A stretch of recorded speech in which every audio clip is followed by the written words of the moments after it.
അഖിൽ, കാര്യങ്ങൾ ഹൈഡ് ചെയ്തിട്ട് കാര്യമില്ല.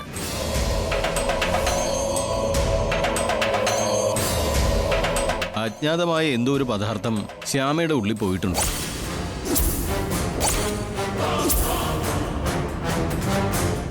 പദാർത്ഥം എന്ന് പറയുമ്പോ എന്താ സാർ അത് ഫുഡിന്റെ റിസൾട്ട് വരാനുണ്ട്. ശബ്ദം പ്രൊഡ്യൂസ് ചെയ്യുന്ന വോക്കൽ കോഡ് നിശ്ചലാവസ്ഥയിലാണ്. തൊണ്ടയിലെ വോയിസ് ബോക്സ് എന്നറിയപ്പെടുന്ന ആ ഏരിയ ആക്റ്റീവ് അല്ല. രോഗിയും കാര്യങ്ങൾ വ്യക്തമായി അറിഞ്ഞിരിക്കണം. അതുകൊണ്ടാ തുറന്നു പറയുന്നത്. ശ്യാമയ്ക്ക് ശബ്ദം തിരിച്ചു കിട്ടാനുള്ള സാധ്യത വെറും 1% മാത്രമാണ്.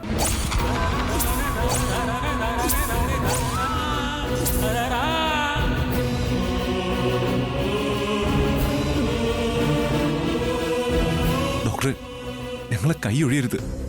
ഡോക്ടർ പറയേ, ഈ ലോകത്ത് ഏത് ആശുപത്രിയിൽ വേണമെങ്കിലും ഞാൻ ശ്യാമയെ കൊണ്ടുപോവാം. എത്ര പണം വേണമെങ്കിലും ഞാൻ ചെലവാക്കാം. ശ്യാമയുടെ ശബ്ദം തിരിച്ചു തന്നാ മതി. പ്ലീസ് ഡോക്ടർ, ഞങ്ങളെ കൈ വിടരുത് ഡോക്ടർ. അഖിൽ, നിങ്ങൾ സമനില വിടാതിരിക്കൂ. കാര്യങ്ങൾ ഉൾക്കൊള്ളൂ. നിങ്ങളല്ലേ ഭാര്യയെ പറഞ്ഞ് സമാധാനിപ്പിക്കേണ്ടത്. ഞാൻ എന്ത് പറഞ്ഞിട്ടാണ് സാർ എന്റെ ശ്യാമയെ സമാധാനിപ്പിക്കേണ്ടത്? ഈ സമയം ശ്യാമയുടെ പാട്ട് റെക്കോർഡ് ചെയ്യേണ്ടതാണ്. ഏറ്റവും വലിയ പാട്ടുകാരി ആവേണ്ട ആളാ എന്റെ ശ്യാമ.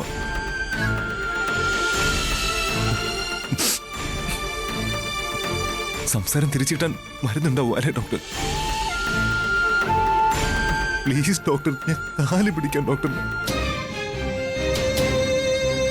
ഡോക്ടർ പ്ലീസ്, എന്റെ ശ്യാമയ്ക്ക് ശബ്ദം തിരികെ കിട്ടണം പ്ലീസ്. എന്നിട്ട് ഞങ്ങൾ ഇവിടുന്ന് പോവൂ. മിസ്റ്റർ അഖിൽ, നിങ്ങൾ എന്താ കുട്ടികളെ പോലെ? ഭാര്യയെ കാര്യങ്ങൾ പറഞ്ഞ് മനസ്സിലാക്കേണ്ട ആളാ നിങ്ങൾ. നിങ്ങളാ ഈ കുട്ടിക്ക് ധൈര്യം കൊടുക്കേണ്ടത്. നിങ്ങളിങ്ങനെ കുട്ടികളെ പോലെ പെരുമാറിയാലോ. ശബ്ദം കിട്ടില്ല എന്ന് പറഞ്ഞത് വ്യക്തമായിട്ട് പരിശോധിച്ചിട്ടാ. മറ്റേത് ആശുപത്രി കൊണ്ടുപോയിട്ടും കാര്യമില്ല. നിങ്ങളുടെ സമാധാനത്തിന് വേണ്ടി വേണമെങ്കിൽ കൊണ്ടുപോയിക്കോ.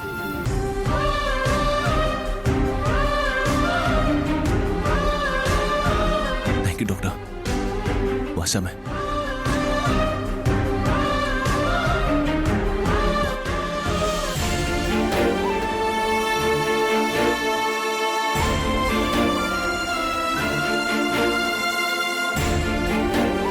എന്താ ശ്യാമേ?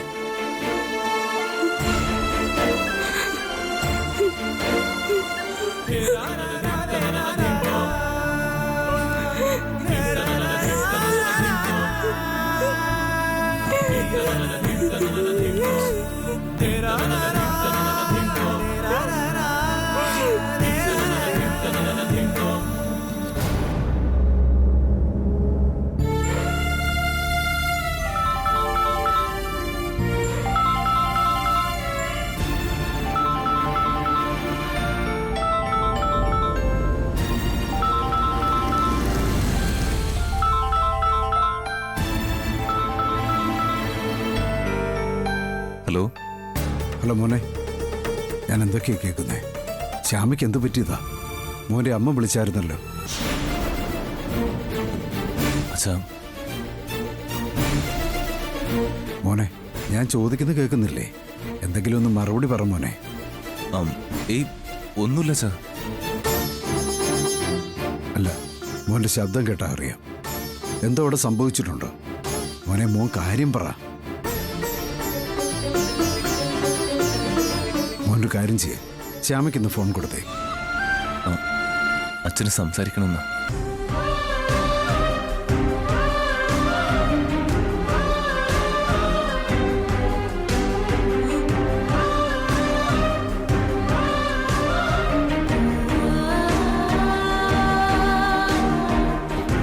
അച്ഛാ, ഞാൻ വിളിക്കാം.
അമ്മേ, അമൃതേടത്തി, ദാ ഇവരെത്തി.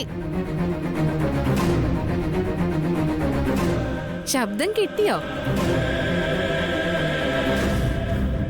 എന്തായി മക്കളെ?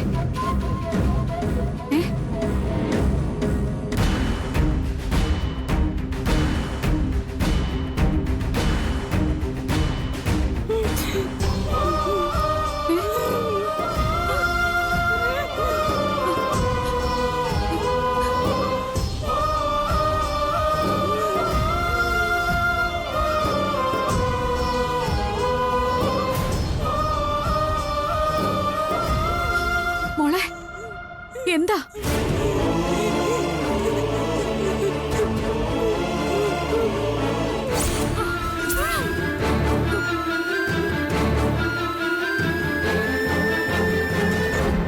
അഖി, ഡോക്ടർ എന്താ പറഞ്ഞേ? ശബ്ദം തിരിച്ചു കിട്ടാൻ ബുദ്ധിമുട്ടാമേ.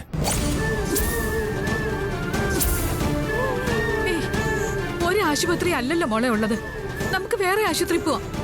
നാട്ടിൽ എത്രയോ നല്ല ഡോക്ടർമാരുള്ളതാ. വലിയ പ്രയോജനമൊന്നുമില്ലെന്ന് അമ്മേ പറഞ്ഞേ.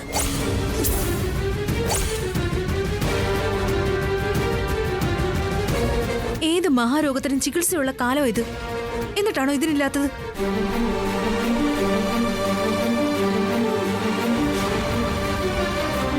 ഇത് പെട്ടെന്ന് സംഭവിച്ച എന്തോ തകരാറാ. അത് പെട്ടെന്ന് തന്നെ ശരിയാവുകയും ചെയ്യും ശ്യാമേ. ഇനി ഞാനൊരു കാര്യം പറയട്ടെ.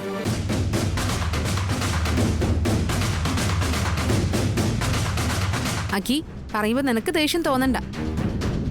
ഇവൾക്കേ എന്തൊക്കെയോ ദോഷങ്ങളുണ്ട്. ഇവളുടെ ജാതകം ഒന്ന് പരിശോധിക്കണം.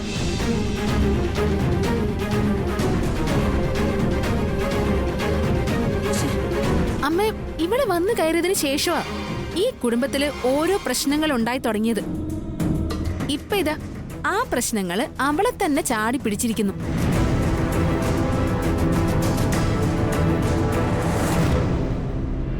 അതുകൊണ്ടല്ലേ അമ്മ ആഗ്രഹിച്ച രീതിയിൽ താലികെട്ട് പോലും നടത്താൻ കഴിയാഞ്ഞ്.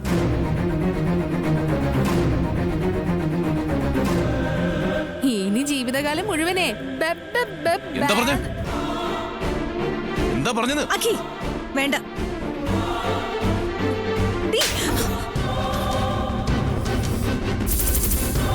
നീ പറഞ്ഞു ഏതറ്റം വരെ അടി പോകുന്നേ? സാധാബോധ് പറയുന്നതേ ഒരു തരിമ്പ് പോലും ഇല്ലേ നിനക്ക്? എന്റെ നിന്റെ ഒരു അനിയത്തില്ലേടി ശ്യാമ? വേണ്ട, ഒരു മനുഷ്യ സ്ത്രീയല്ലേ?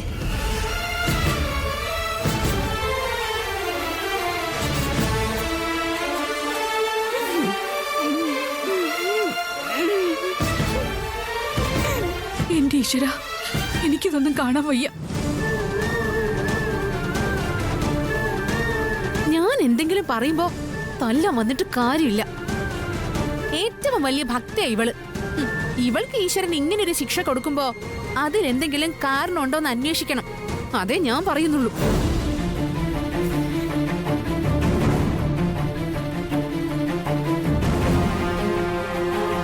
നിങ്ങൾക്കൊക്കെ ദേഷ്യം വന്നാലും ഞാൻ പറയാനുള്ളത് പറയും.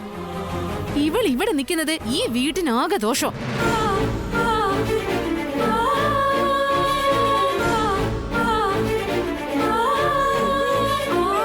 ശ്യാമേ, ശ്യാമേ, ശ്യാമേ, ശ്യാമേ,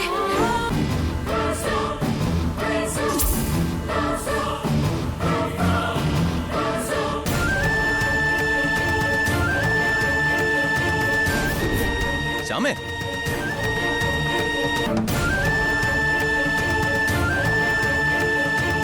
ശ്യാമേ,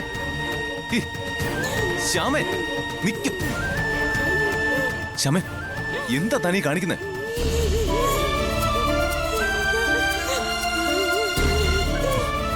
എങ്ങോട്ടെങ്കിലും പോവാണെന്നോ? വീട്ടിൽ വരുന്നില്ലെന്നോ?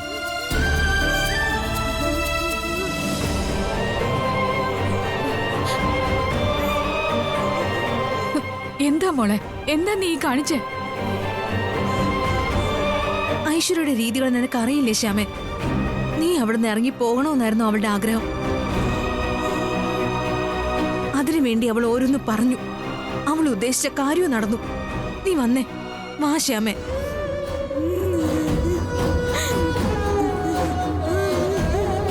മോളെ, നിന്റെ കൂടെ ഞങ്ങൾ എല്ലാരും ഉണ്ട്.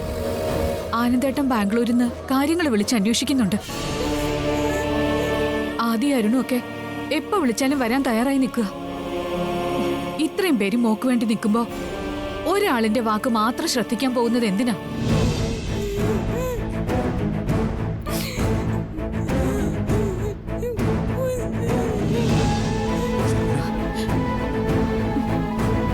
താൻ ഇവിടെ നിൽക്കുന്നത് എല്ലാവർക്കും ദോഷമാണെന്നോ?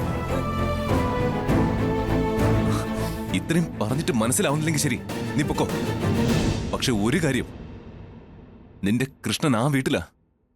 ആ കൃഷ്ണനെ ഉപേക്ഷിച്ച് നിനക്ക് പോകാൻ പറ്റുമെങ്കിൽ നീ പൊക്കോ. കൃഷ്ണ മാത്രമല്ല, കൃഷ്ണനെ പോലെ കാണുന്ന അഖിലും അവിടെയല്ലേ?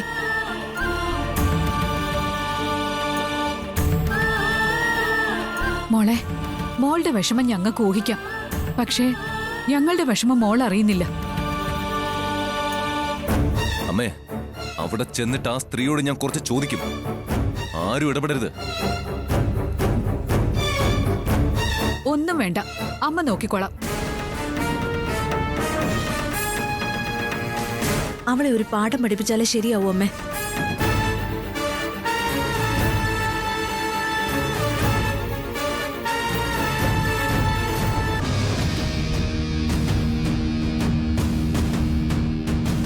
ഓടിപ്പോയ അവളെ എല്ലാരും കൂടി പിടിച്ചുകൊണ്ട് വരുമോ?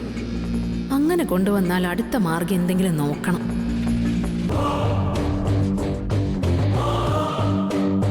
വാ.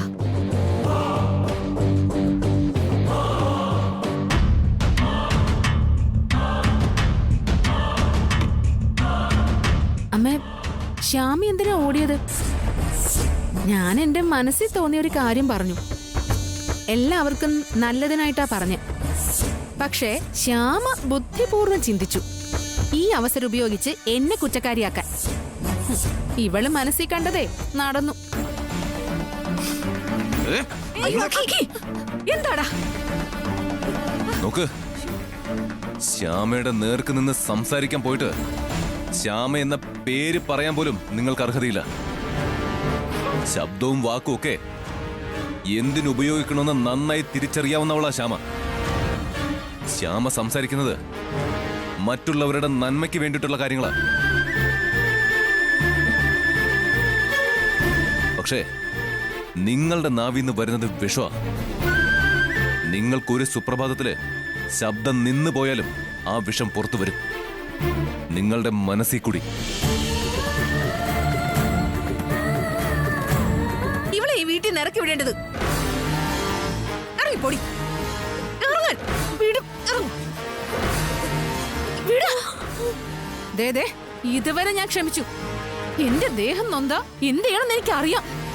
ദേ, ഒന്ന് നിർത്തുവോ?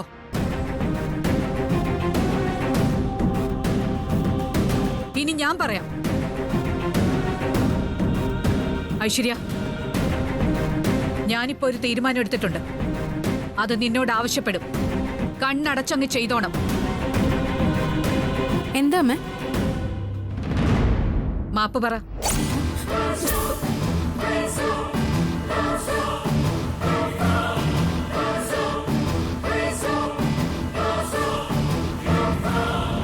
നീ ശ്യാമയോട് ക്ഷമ ചോദിക്കാൻ. അമ്മേ, അതിന് ഞാൻ... ഏയ്, ഇങ്ങോട്ടൊന്നും പറയണ്ട. ഇന്നിവിടെ നീ നടത്തിയതിന് അമൃത പറഞ്ഞതുപോലെ നിന്നെ ഈ വീട്ടിൽ നിന്ന് ഇറക്കി വിടേണ്ടതായിരുന്നു. നാവെടുക്കാൻ കഴിയാതെ നിൽക്കിയ ശ്യാമ. ആശ്വാസം കൊണ്ട് ശ്യാമയെ മൂടേണ്ട സമയം. ആ സമയത്ത് നീ ചെയ്തതെന്താ? അതിന് പ്രായശ്ചിത്തം ചെയ്തേ പറ്റൂ. ശ്യാമയോട് മാപ്പ് പറ.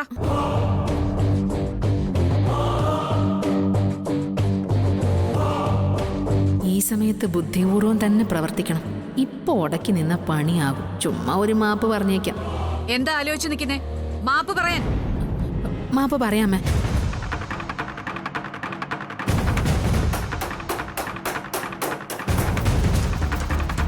ശരിയാ, ശ്യാമയുടെ അവസ്ഥ ഞാൻ മനസ്സിലാക്കണമായിരുന്നു.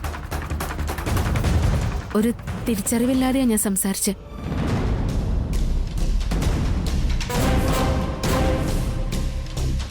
എടുത്തിങ്ങ് മാവ്.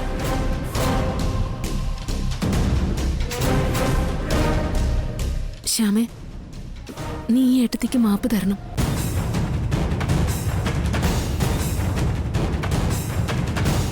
ഞാൻ നിന്നെ വേദനിപ്പിച്ചു. അതിന് നീ എന്നോട് ക്ഷമിക്കണം.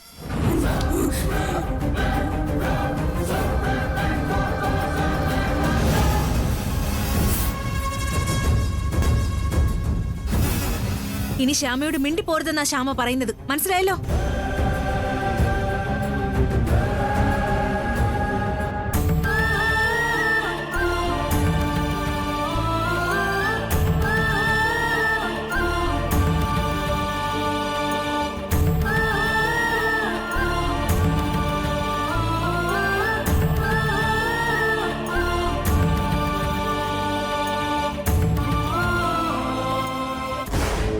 ഞാനായിട്ടാടി നിന്റെ ഈ ശബ്ദം ഇല്ലാതാക്കിയത്.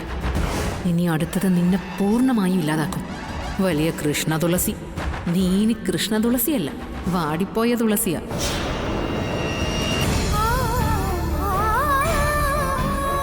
ഇനി ഞാൻ നിന്നെ കരയിക്കല്ല മോളെ.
ശ്യാമേ, ശ്യാമേ, നീ കരയല്ലേ? എടോ, തന്റെ കണ്ണീര് കണ്ട എനിക്ക് സഹിക്കാൻ പറ്റില്ല. കരയാതെ. തന്റെ ഭഗവാൻ തന്നെ ഒരുപാട് പരീക്ഷിച്ചിട്ടുണ്ട്. അതുപോലൊരു പരീക്ഷണമാണ് ഇത്. അങ്ങനെ വിചാരിക്ക് ശ്യാമ. പ്ലീസ് ശ്യാമ.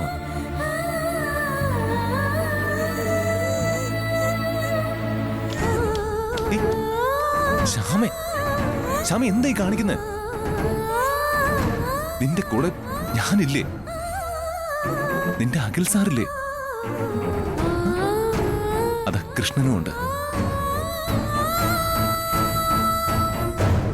താൻ ധൈര്യമായിട്ടിരിക്കും ശ്യാമേ. ഇതിന്റെ ചികിത്സ ഏത് രാജ്യത്താണോ ഉള്ളത് അവിടെ ഞാൻ കൊണ്ടുപോയി തന്നെ ചികിത്സിച്ച് തന്റെ ശബ്ദം ഞാൻ തിരികെ തരും. ഇതെന്റെ വാക്കാ.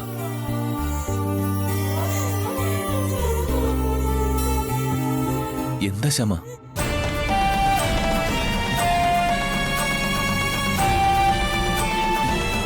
ശ്യാമേ,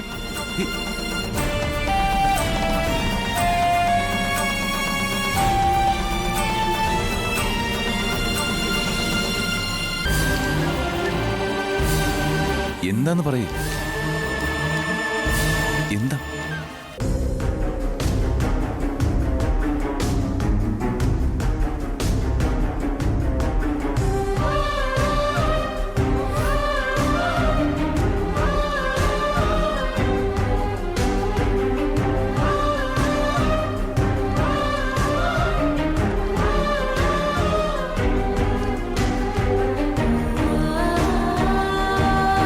എനിക്ക് ശബ്ദം തിരികെ കിട്ടുമോ സാർ? പേടിയാവോ എനിക്ക്? മരിച്ചാലെന്ന് പോലും ആലോചിക്കാൻ ഞാൻ.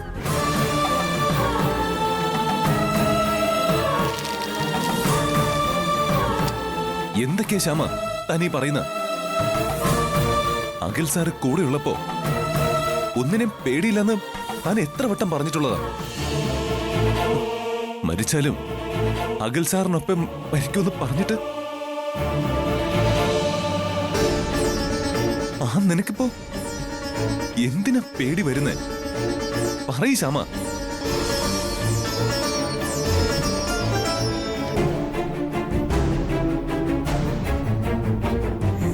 ജീവിതത്തില് എന്തുമാത്രം തടസ്സങ്ങളും വെല്ലുവിളികളും നീ നേരിട്ടിട്ടുള്ളത്. വീണ് പോയെടുത്ത് നിന്ന് ഉയർത്തെഴുന്നേറ്റ് നീ വന്നിട്ടില്ലേ? ഇല്ലേ?